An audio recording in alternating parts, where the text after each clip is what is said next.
好，我来问一下同志们，风高浪急说的肯定是现在这个局面了，跟以前比，风平浪静的时候比算风高浪急了。那么比现在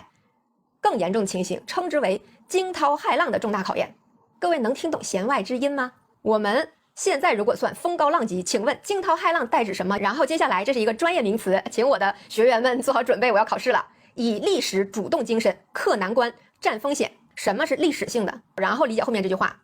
集中力量办好自己的事，续写经济快速发展和社会长期稳定两大奇迹新篇章。我在内部课里面给各位讲过，速度和时间快速达到发展的这个盛世的速度，它会快速的积累矛盾，往往发展的速度越快，盛世的时间越短。大唐就是这个例子。在我内部课的同志们一定要先理解什么叫做历史性的主动精神，这很关键。这其实是建立在历史唯物论基础上的，建立在我们自身的历史基础上的，对于我们自己的民族和发展轨迹的理解。在这个基础上聊的要保持快速发展和社会长期稳定这两大奇迹的新篇章。因为在我们的历史上，每次进入盛世，速度越快，时间越短，因为速度太快就会积累超量的矛盾和风险。所以我如果想理解了这篇文章，首先你有一个历史唯物论的基础，才能够去理解为什么要共同说速度和社会长期稳定这两大奇迹新篇章。为什么这两者是奇迹？因为这两者原本就不能共存。在历史上，我们只要有速度就没有长期稳定，只要长期稳定就势必要牺牲速度。然而我们处在一个风险之中，我们需要快速的突围，我们需要达到自己最安全稳定的那占全球40%产能的这个安全区，需要速度。可是这个速度不能以牺牲稳定为代价，否则的话还没等享受2年结束了。我们的历史一直都是这样。接下来说奋力开创中国式现代化的新局面，这句话翻译成我们日常说的话，就是再一次走向盛世。已经350年了，我们又一次回到了我们应该在的位置上。这一点我们充分吸取了历史的教训，在速度和稳定的长度之间必须要实现双重的奇迹，以历史的主动精神克难关。这跟刚才我说的时变、应变和求变是一起的。大家可以简单理解为，我们这一次反制给出的前所未有的力度和强度，就是这一句话的真实写照，就是主动性的一种体现。可以认为是攻守一行了。在用其他手段穷尽了之后，无法解决当前的矛盾的时候，势必要采取在适当的有利于我们的时机主动出击，以掌握自身的主动权。我们事实上就在经历穷尽所有的手段，真正的落点不是军事，而是经济。我们接下来现在做的所有的事情，最后在经济上的战争经济学是怎么样的？赢者通吃，对不对？弱者一无所有。现在斗得越激烈，其实大家认为的这种热战的可能性就越低。但是现在我们做的所有的博弈都只能进不能退，只要我们退了，你不仅回不到从前，你会全损，你在之前所有的付出都会全损。战争经济学就是这样，赢家通吃，弱者一无所有。看看现在俄乌就知道了。所以我们现在没有退的空间，必须得勇往直前的向前冲，这就是我们处在的局面。所以大家也能感受到这次的公报里面还是有挺多的鼓舞士气的表述的。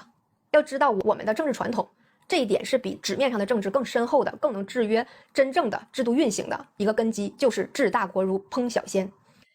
稳小轻，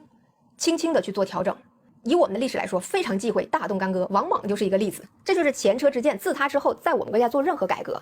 可以很深刻，但不可以步子迈得太大。所以我们这一次在公报里面一再的鼓舞士气，给大家增强信心，给大家心里面去做建设，去团结大家的共识。本质上一是因为需要我们全力以赴，因为已经没有退的空间了。在这个时候再回想，我说我们处在的是一种什么样的境地和前提下，这是非常关键的。大家一定要对这个风险有认识，尤其是做国际贸易或者是在海外不得不结构性的持有的这样的人，一定要注意自身的这个财产和人身安全。现在以及接下来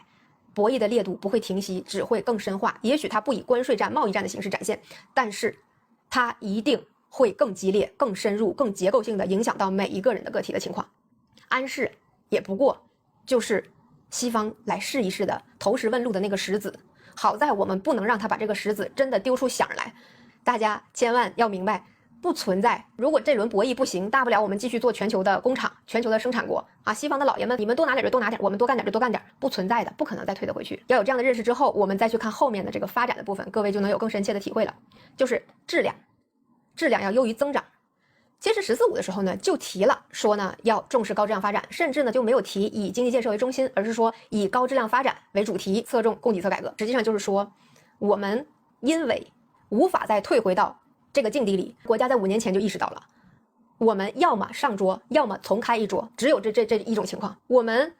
不被端上桌，是在5年之前就意识到的。我们接下来有可能就会成为美国现在这38万亿国债之后必须被端上桌献祭的那一个，所以在5年前就开始布局，才强调我们要高质量发展。因为原有的作为世界工厂的那个发展没有办法单开一桌，而我们又不可能永远作为一个世界工厂，所以就势必要改变我们的发展模式，变成能单开一桌的这种情况。要么我们就接受被端上桌的命运，要么我们就得具备单开一桌的能力。这就是我们提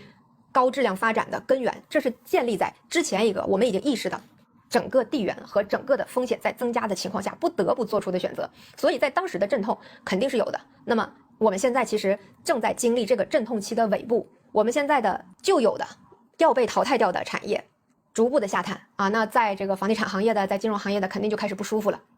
这是必然。但同时我们的另一方面又开始复苏 AI 相关的行业，这个 GPU 相关的行业啊，电动汽车、风能、新能源等等这些发展的行业，实际上就构成了我们可以单开一桌的底气。那么建立在这个基础上的，就是我们“十四五”的时候就没有强调以经济建设为中心，而是要求以高质量发展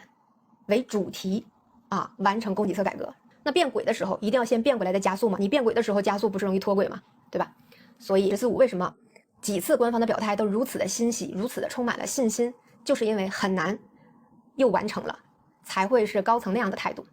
那么现在既然已经变轨了，已经产生了变轨之后的惯性了， K 型复苏向上的那个曲线已经开始了，一旦向上的曲线拉平了向下的这个曲线，我们就开始稳步上升了。所以这个时候以经济建设为中心这句话就又再次回到了我们这次的公报里，大家一定要看到这两者的区别。尤其是这句啊，以经济建设为中心，这一句是一直贯穿着我们5年规划的脉络的始终的。那么还是我之前提到过，我们的速度和长度在历史上一直不能共存，这是我内部课里面给大家分析过的这个哲学上和历史上的原因，就是因为不能共存，所以每当我们提出以经济建设为中心的时候，实际上是在之前已经完成了一定程度的改革。上一个5年计划把这句话摘出去了，今年又放回来了，会是无的放矢的吗？肯定不是。那么接下来